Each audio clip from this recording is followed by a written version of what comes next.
آج کے جمعہ المبارک میں اصلاح قلب اور شرح صدر کے حوالے سے گفتگو کی جائے گی کہ اصلاح قلب سے کیا مراد ہوتا ہے۔ اگر کوئی آدمی یہ بات کہے کہ دل کی اصلاح کرو، دل کی اصلاح کرو، تو اس کو عربی میں اصلاح قلب کہتے ہیں۔ اور جو دوسری چیز ہے وہ ہے شرح صدر۔ شرح صدر سے مراد یہ ہوتا ہے کہ دل کا نور ایمانی کے لیے کھل جانا اور اس دل کے اندر سے کفر و شرک و بدعات جیسی جتنی بھی چیزیں ہیں ان ساری کی ساری چیزوں کو اپنے دل سے نکال دینا، اس کو کہا جاتا ہے شرح صدر۔ تو سب سے پہلی بات یہ سمجھیے کہ اصلاح قلب لفظ کیا ہے۔ یاد رکھیے عربی زبان میں قلب یتقلب اور تقلب کہتے ہیں الٹنے اور پلٹنے کو۔ تو یہ جو ہمارا دل ہے اس کو عربی زبان میں قلب کہتے ہیں۔ تو اس دل کو قلب کہنے کی کیا وجہ ہے؟ تو یاد رکھیے جس طرح عرب جو قلب یتقلب تقلبا استعمال کرتے ہیں چیزوں کو بدلنے، الٹنے پلٹنے کے لیے، تو اسی طرح یہ جو دل ہے اس کے چونکہ احوال بدلتے رہتے ہیں۔ کبھی اس میں خوشی آتی ہے، کبھی اس میں غمی آتی ہے، کبھی بے وفائی آتی ہے، کبھی اس میں محبت آتی ہے۔ تو ان ساری چیزوں کا تعلق دل کے ساتھ ہے کہ انسان خوش ہے اس کا تعلق دل کے ساتھ ہے، انسان پریشان ہے اس کا تعلق دل کے ساتھ ہے، بے وفائی ہو گئی جسم سے نہیں ہوئی اس کا تعلق دل کے ساتھ ہے، محبت ہو گئی اس کا تعلق جسم سے نہیں ہے اس کا تعلق دل کے ساتھ ہے۔ تو آپ لوگوں نے یہ بات سمجھ لی کہ قلب دل کو کہتے ہیں اس وجہ سے کہ دل کے احوال بدلتے رہتے ہیں۔ یاد رکھیے جو قلب ہے اس کے عمومی طور پہ 3 مفہوم بیان کیے جاتے ہیں۔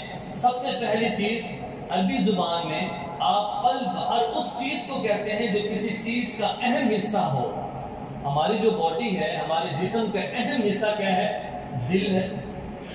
دیکھیں اگر ایک آدمی کی آنکھ خراب ہو گئی، ختم ہو گئی تو وہ زندہ رہ سکتا ہے، ہاتھ کٹ گیا زندہ رہ سکتا ہے، پاؤں کٹ گیا زندہ رہ سکتا ہے، لیکن ہارٹ اٹیک ہم نام سنتے ہیں کہ جب دل کا چلنا ختم ہو گیا تو اس وقت اگرچہ سارے اعضاء صحیح ہو، سالم ہی کیوں نہ ہو، ہم یہ کہتے ہیں کہ اس کو ہارٹ اٹیک ہوا یا اچانک ہوا، کیونکہ یہ ہمارے بدن کا اہم حصہ ہے۔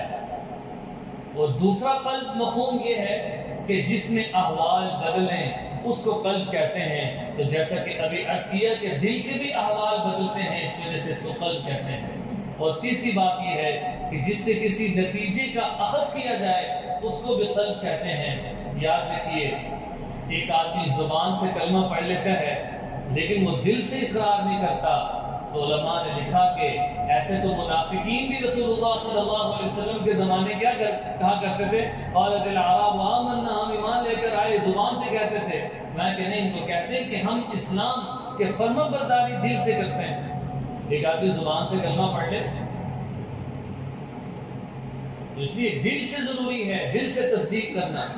بہت ساری روایات من قال لا الہ الا اللہ مخلصا دخل الجنہ، حدیث میں آتا ہے کہ جس آدمی نے اخلاص کے ساتھ لا الہ الا اللہ کی تصدیق کی اور کہا تو وہ جنت میں داخل ہو گیا۔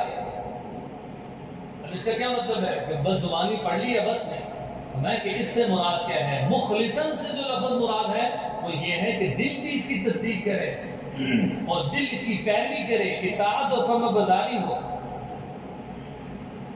دوسرے عزیزہ محترم، یہ مراد ہے اصلاح قلب کی۔ جب کہا جاتا ہے کہ اپنے قلب کی اصلاح کرو تو مراد یہ ہوتا ہے کہ جس طرح دل کے احوال بدلتے ہیں اس میں کفر و شرک و بدعات، گمراہی اور معاصی اور گناہوں کی بجائے جب اسی دل کے اندر اطاعت اور فرما برداری اور اللہ اور اللہ کے رسول کی محبت اور قرب ہوگا تو یہ بندہ اللہ کے ہاں ولیوں والا درجہ حاصل کر سکے گا، کیونکہ اس کے دل کا تعلق اس کے دل کے اندر صرف اللہ کے۔ ایک حدیث قدسی میں بھی آتا ہے، اللہ فرماتے ہیں مومن میں تیرے دل میں رہتا ہوں۔ اب دل میں رہنے سے کیا مراد ہے؟ مراد یہ ہے کہ جب دل کے اندر صرف اللہ کی محبت ہوگی تو فرمایا کہ حدیث میں آتا ہے اے ابن آدم پھر میں تیرا ہاتھ بن جاتا ہوں جس سے تو پکڑے، پھر میں تیرا پاؤں بن جاتا ہوں جس سے تو چلے۔ اس سے مراد یہ نہیں ہے کہ نعوذ باللہ اللہ تعالیٰ کے ہاتھ ہیں یا پاؤں، مراد یہ ہے کہ جو تو ہاتھ سے کام کرے گا اس میں اللہ کی مدد شامل ہوگی، تو چل کے جہاں جائے گا تیرا کا سارے کام ہوں گے۔ تو مراد اس سے یہ ہے تو فرمایا کہ دل یہ اللہ کے رہنے کی جگہ ہے، جب اللہ اس دل میں ہوں گے تو فرمایا کہ پھر معاصی گناہ یہ کرنا بہت مشکل ہو جائیں گے، لیکن جب دل کے اندر اللہ نہیں ہوں گے تو معاصی گناہ کفر و شرک و بدعات یہ کرنا بہت آسان ہوگا۔ اب عزیز محترم جو دوسری چیز میں نے جو عرض کی ہے شرح صدر، اس کا کیا مطلب ہوتا ہے؟ یہ تو میں نے سمجھایا اصلاح قلب۔ شرح صدر کا مطلب کیا ہوتا ہے؟ کیونکہ آگے میں نے اس کے اسباب بیان کرنے ہیں، اس سے بہتر ہے کہ اس سے پہلے ہم اصلاح قلب کو بھی سمجھیں اور شرح صدر کو بھی سمجھیں۔ اب شرح صدر کس کو کہتے ہیں؟ یاد رکھیے، شرح کہتے ہیں کھولنے کو اور صدر کہتے ہیں سینے کو۔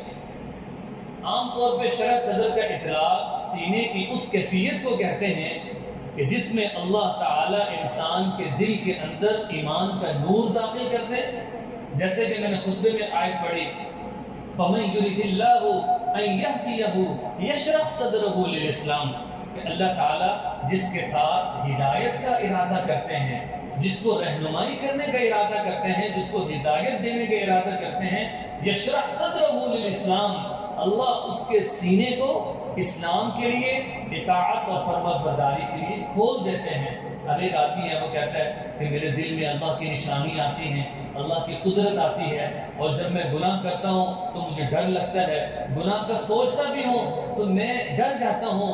اس سے یہ پتہ چلا کہ اللہ نے اس کے سینے کو اپنے ایمان کے نور کے لیے کھول دیا ہے۔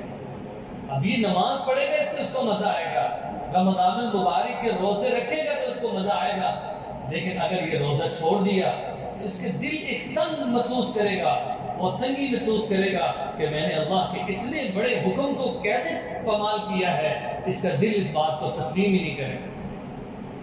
جیسے کہ جناب رسول اللہ صلی اللہ علیہ وسلم سے سوال کیا گیا کہ یا رسول اللہ گناہ کیا ہوتا ہے؟ آپ صلی اللہ علیہ وسلم نے بڑے آسان ڈیفینیشن سمجھائی، آسان الفاظ میں کہ البر حسن الخلق، نیکی خوش خلق ہے، والاثم ما حاک فی صدرک وکرہت ان یطلع عنہ، گناہ وہ ہے جو تیرے دل میں کھٹکے۔ 10 روپے رشوت لے لی ہے، کہہ رہے یار بس ٹھیک ہے، لیکن دل کے اندر ہے کہ گناہ کیا، دل کے اندر ہے کہ میں نے کام اچھا نہیں کیا، تو یہ گناہ ہے۔ جو تمہارے دل میں کھٹکے فرمایا کہ یہ گناہ ہے۔ اور دوسری تعریف یہ فرمائی والاثم ما حاک فی صدرک وکرہت ان یطلع علیہ، میں کہ اگر یہ بھی نہیں ہے نا تو دوسرا تم یہ ڈرو کہ یہ بات کسی کو پتہ نہ چل جائے، یہ بھی گناہ ہے۔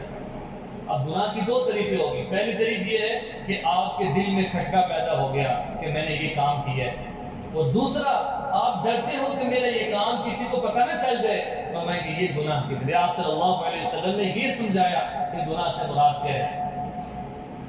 وزیر محترم ان ساری چیزوں کی جو بنیاد ہے وہ شرح صدر ہے۔ ہم کہتے ہیں اللہ جس کے سینے کو ایمان کے نور کے لیے کھول دیتے ہیں، پھر اس کے سینے سے اللہ کا خیر، دنیا کی محبت اور اسی طرح لڑائی جھگڑے اور جتنی بھی گناہ کی چیزیں ہیں وہ سب خود بخود اس سے چھوٹتی چلی جاتی ہیں، اور کوشش یہ ہوتی ہے کہ میں کس طرح اپنے آپ کو اعمال میں شروع کر دوں، اعمال میں اپنے آپ کو لگاؤں، تو فرمایا کہ یہ شرح صدر ہے۔ اس لیے محترم اس شرح صدر اور اصلاح قلب کے کچھ اسباب ہیں جو عرض کرنے ہیں کہ وہ کون سی چیزیں ہیں جس سے دل کی اصلاح ہوتی ہے، اور وہ کون سی چیزیں ہیں کہ جس سے اللہ تعالیٰ انسان کے سینے کو اعمال کے لیے کھول دیتے ہیں۔ ہر آدمی چاہتا ہے کہ میرے دل کی اصلاح ہو جائے، ہر آدمی چاہتا ہے کہ میرے سینے کو اللہ دین کے لیے کھول دے۔ ایک آدمی کہتا ہے کہ میں قرآن ٹھیک کرنا چاہتا ہوں، وہ اپنی مرضی سے نہیں کہہ رہا، اللہ نے اس کے دل کے اندر یہ بات ڈالی ہے کہ تم اپنا قرآن ٹھیک کرو، تم اپنی تجوید ٹھیک کرو، قرآن کا ترجمہ سیکھو، اور یہ سمجھو کہ نماز میں پیچھے کھڑا ہوں، اللہ مجھ سے کیا کہہ رہے ہیں۔ 50-60 سال مجھے نمازیں پڑھتے ہو گئے ہیں، لیکن مجھے آج تک پتہ نہ چلا کہ امام نماز میں کہتا کیا ہے، اللہ مجھ سے مخاطب کیا ہیں، اللہ مجھ سے چاہتے کیا ہیں، یہ پتہ نہیں چلتا۔ تو اس کے لیے ایک دل، ایک سینہ اس کا کھلتا ہے کہ مجھے اسٹرگل تو کرنی چاہیے، دنیا کی میں نے کتنی تعلیم حاصل کر لی لیکن قرآن کا ترجمہ نہ سیکھ سکا، تو اس کی فکر اس کے دل کے اندر جب پیدا ہو جاتی ہے تو یہ سمجھ جائے کہ اللہ نے اس کے سینے کو اپنے نور سے بھر دیے ہے اور اللہ تعالیٰ اس میں ایمان کو داخل کرنا چاہتے ہیں۔ اس لیے جو ہوتا اب شرح صدر کے جو اسباب ہیں اور اصلاح قلب کے اسباب ہیں، ان میں سے سب سے پہلی چیز یہ ہے کہ انسان اپنے اللہ کے خالق اور مالک ہونے کو سمجھے۔ دیکھیں انسان کے لیے کیا ہے کہ جب اپنے جسم میں غور کرے تو اللہ کی نشانیاں اس کو نظر آئیں، اور جب وہ کائنات میں غور کرے تو کائنات میں اس کو اللہ کی نشانیاں آئیں۔ اچھا، جب انسان کے دل کے اندر اللہ کا خالق اور مالک ہونا بیٹھ جائے گا تو فرمایا کہ اب خود بخود کیا ہوگا، اللہ کی عظمت اس کے دل کے اندر آئے گی کہ وہ اللہ جس نے میری آنکھوں کے اندر دیکھنے کی صلاحیت رکھی۔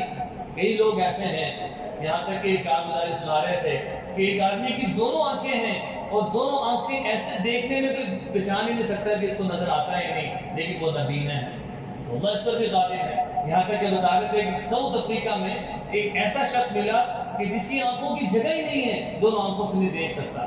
تو جب انسان، یہ بہت ساری چیزیں ہیں، ایک نعمت۔ پچھلے دنوں میں ایک شخص نے کہا کہ کڈنی خریدنا چاہتا ہوں، پلاٹ بیچ دیا، 50-60 لاکھ روپے کا ہے۔ تو فوراً میرے دل کے اندر یہ بات پیدا ہوئی کہ ایک عضو اللہ نے اربوں روپے کا ہمارے جسم کے اندر رکھا ہے، اگر میں اسی بات پہ غور کروں تو اللہ سے کہ ہاں سر کو سجود ہوئے بغیر نہ رہ سکوں گا۔ تو فرمایا کہ فَلْيَنْظُرِ الْإِنسَانُ مِمَّا خُلِقَ، قرآن پاک کی آیت ہے کہ انسان کو چاہیے کہ وہ اپنے ذات میں غور کر لے کہ اللہ نے اس کی تخلیق کیسے کی ہے، تو یہی اللہ کی نشانی اور عظمت کے لیے کافی ہے۔ اور پھر دوسری جگہ اس کی وضاحت کی، هُوَ الَّذِي أَخْرَجَكُم مِّن بُطُونِ أُمَّهَاتِكُمْ، اللہ تو تمہارا پروردگار وہ ہے جو تمہیں تمہارے ماؤں کے پیٹ سے نکالتا ہے، لا تعلمون شيئا، تم کچھ بھی نہیں جانتے تھے، وَجَعَلَ لَكُمُ السَّمْعَ وَالْأَبْصَارَ وَالْأَفْئِدَةَ، اس اللہ نے تمہیں سننے کے لیے کان دیے، دیکھنے کے لیے آنکھیں دی، اور اللہ نے تمہارے دل دیا۔ تو فرمایا کہ یہ اللہ کی نشانی جب انسان غور کرے گا تو یہ اس سے انسان کا سینہ کھلے گا، اور وہ شرع صدر جو عظمت اللہ کے دل میں آنی چاہیے وہ آئے گی۔ پھر یہ اس کے اندر شوق پیدا ہوگا کہ میں مزید اللہ رب العزت کی نشانیوں کو سمجھوں اور اطاعت اور فرمانبرداری کروں۔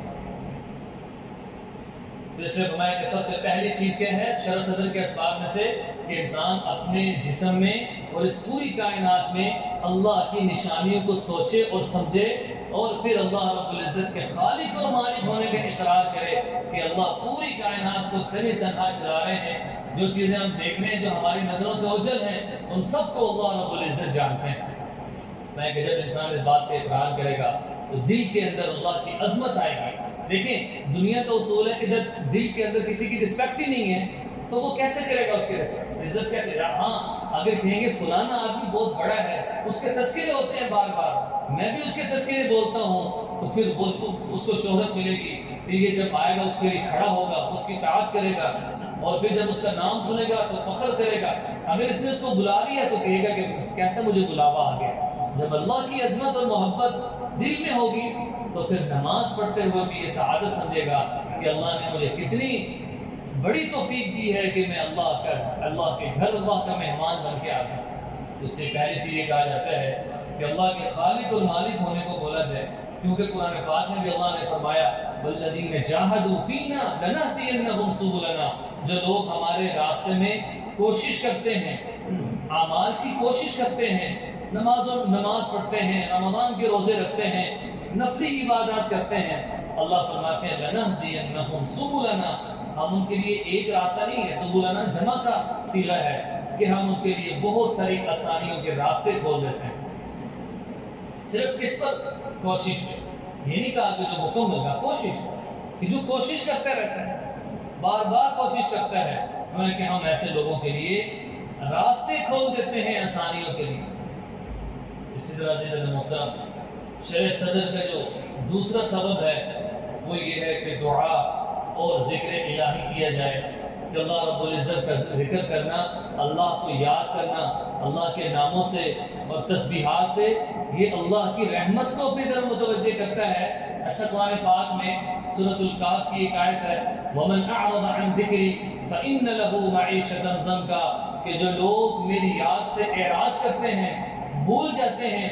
اس میں علماء نے دو تشریحیں لکھی ہیں، پہلے یہ ہے کہ اللہ کو یاد نہ کرنا، اور دوسرے یہ ہے کہ اللہ کے کلام کی تلاوت نہ کرنا، یہ دونوں لوگ اس میں شامل ہوں گے۔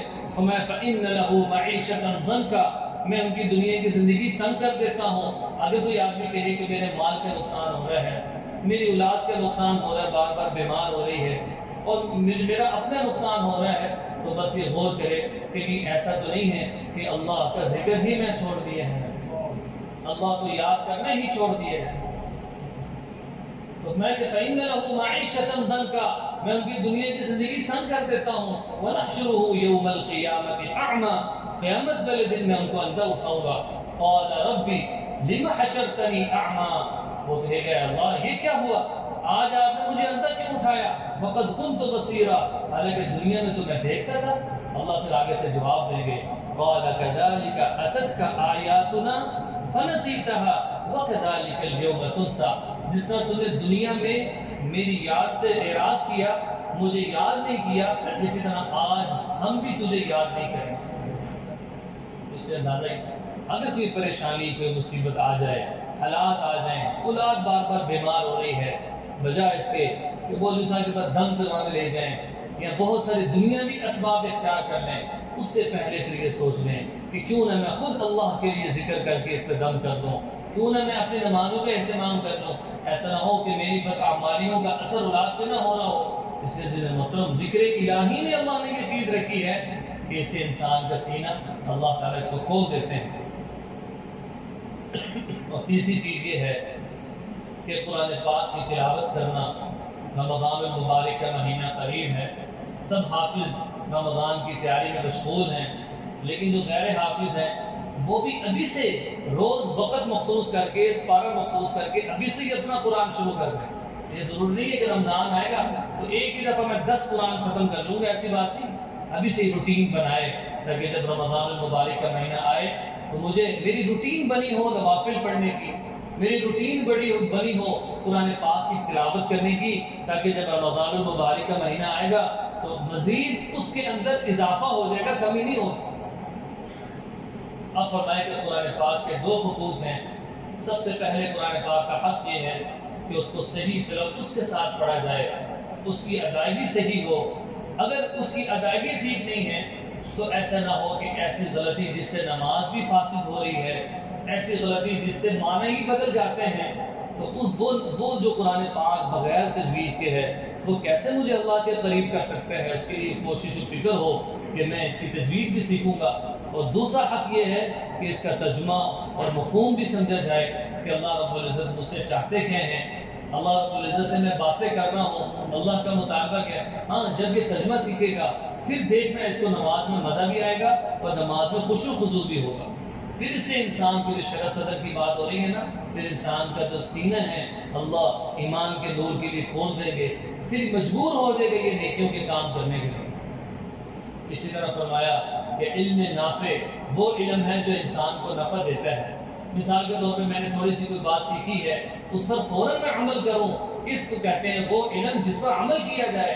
میں کہ یہ بھی اللہ کو بہت زیادہ محبوب ہے، اگر کوئی چیز نالج میں آئے، علم میں آئے، فوراً اس پر عمل کی نیت کرو۔ اور پھر فرمایا کہ اسی طرح شرح صدر کے اسباب میں چھٹی چیز یہ ہے کہ آخرت کی تیاری میں مشغول ہوا جائے۔ جیسے خطبے میں حدیث پڑھی، الکیس من دان نفسہ وعمل لما بعد الموت، تو میں کہ عقل مند وہ ہے جو اپنے نفس کو ملامت کرتا رہے کہ تو نے مر جانا ہے، پھر یہ ساری خواہشات دنیا میں رہ جانی ہے، اور میں کہ وعمل لما بعد الموت، اور وہ جو مرنے کے بعد جو اس کو عمل کام دینے ہیں اس کی فکر میں وہ دنیا میں لگا رہے۔